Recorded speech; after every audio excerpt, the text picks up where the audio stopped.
Josh Paunil is live with us from Birds247 PhillyMag.com. And, guys, he is in Bismarck, North Dakota, where I would hope, and the magazine is probably really hoping, that the Eagles end up with Carson Wentz, because that's a wasted flight if not. Josh, what's going on, pal? How you guys doing today? We're doing good. How is Bismarck this time of year? I mean, it's pretty much all Carson Wentz all the time. I was told that the hype, obviously the last couple of days the hype has been huge, but I asked people kind of how far back has this hype been going, and they said for the last 2 months, he's just kind of consumed the town. People talk about how nothing this big maybe has ever come out of North Dakota. People reference Roger Maris, but obviously that was a different time in terms of the media, especially social media. So it's just kind of crazy that the number 2 pick in the draft can come out of Bismarck, North Dakota. It's an interesting time around here. So is the anticipation out there that he will go to Philadelphia? I mean, because it seems like universally everybody just is anticipating, well, they're just going to end up with Carson Wentz. Is that what the people of North Dakota feel as well? That's an interesting question. I think in Bismarck, the focus is more just about celebrating the fact that he's going to be the first or second pick. I actually haven't heard that many people talk about, do we think he's going to go to Philly or Los Angeles? It's really just, this kid from our town is going to be one of the top 2 quarterbacks in the draft. He'll be the highest non-Division I player ever drafted if he goes number 1 or number 2 as expected. So it's really just about the fact that he's going to be number 1 or number 2, not necessarily which spot he's going to. Josh, real quick before I get into the football stuff, you've been able to avoid the wood chippers in Bismarck, Fargo? That's a Fargo joke. Anybody? Come on, guys. Never saw it. Never saw Fargo? No. Anyway, all right, move on. Carson Wentz. Now, from the Eagles' perspective, what is the difference? What makes Carson Wentz a better choice than Jared Goff in their minds? Well, the first thing that you have is just kind of the size and the measurables. I mean, the athleticism, the mobility, the strength. A lot of people, rightfully so, compare him to a Ben Roethlisberger just in terms of the toughness of bringing him down and being able to stick in the pocket. Then also the arm. I mean, he has elite arm strength, possibly the first or second best arm in the draft, and his upskilling is just higher than anyone else's. I also think that the pro-ready aspect is kind of underrated with him. He played in much more of a pro-style offense. Even though he played, obviously, at a lower level, he played in a pro-style offense. He had the fundamentals, the footwork, going through the play action under center, and he did a lot more things just in terms of the style of his offense at North Dakota State than even Jared Goff did at California. So, Josh, take us through, I know, a lot of Eagles fans obviously are going to be sitting in front of their television watching what the Rams do at number 1 and then, in particular, what happens at number 2. What is your plan tonight? Where are you watching the draft? What are you doing to cover this tonight to try to figure out the best way to do the story, and what will we find from you tomorrow morning? Yeah, so part of the reason I came here was a big reason was just kind of to take in the town and try to get a better understanding of the people, places, and philosophies that shape Carson Wentz, and obviously just talk to a lot of people doing interviews for a longer profile on him. But tonight what I'm going to be doing is they have this event at a local football stadium. They had to move it from the high school to this football stadium because they're expecting up to 15,000 people. Now, I'm no expert on the population of Bismarck, North Dakota, but I feel like that's a significant amount of the population that they're expecting to come to this event.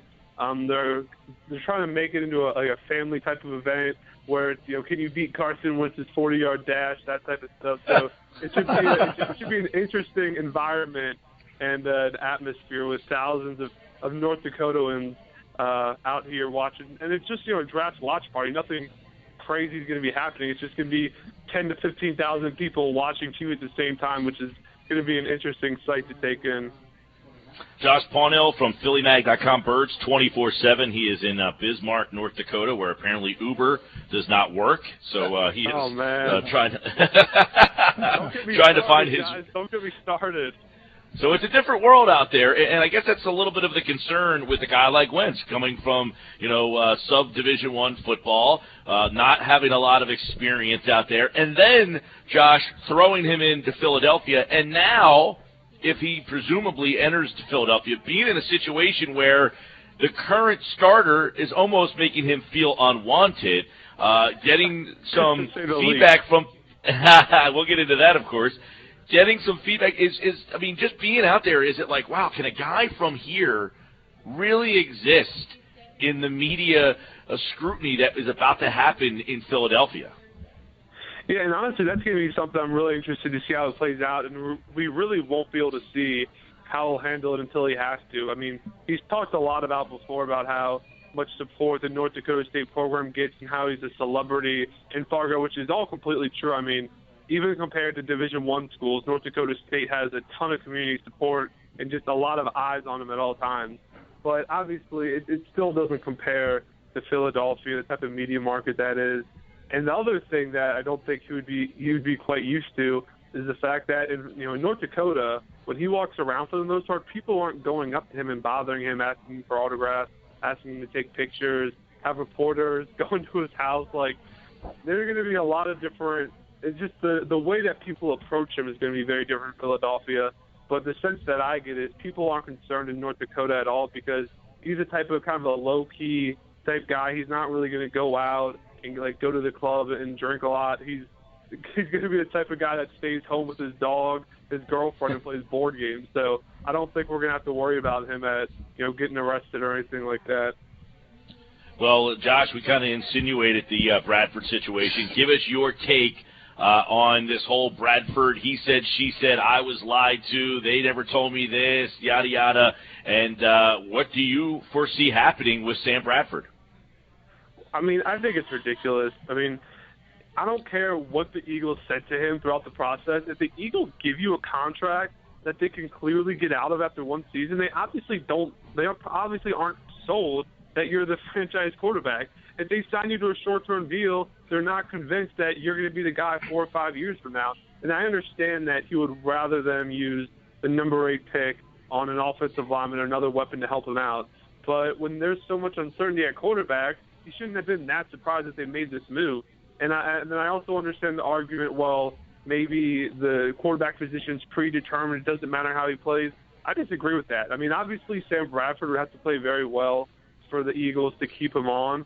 But if you're a quarterback and you're trying to prove that you're a franchise quarterback, why are you running away from this? I mean, if you can prove this year that you can be the guy, that you're the franchise quarterback, I just don't understand the mindset of I don't want to be held to a high standard. Because if we're being honest, if he played very well this year, the Eagles would probably keep him. Because if they have a franchise quarterback, it doesn't matter. They just use their number 2 pick. Maybe they try to trade him, do something else. But if Sam Bradford played very well, then they would probably try to find a way to keep him. Or he would find a way, or he would have his options open elsewhere to be a franchise quarterback in another city. So, I mean, especially getting paid $22 million just for 1 year, I think it's ridiculous, to be honest. Josh, even if we stipulate that, and I do, because I believe that Tom Condon certainly knew by the nature of the contract that the Eagles were looking for the future at the position, but it still doesn't change the fact that at the NovaCare complex, Sam Bradford's going to be 2 lockers away from Carson Wentz. He's disgruntled.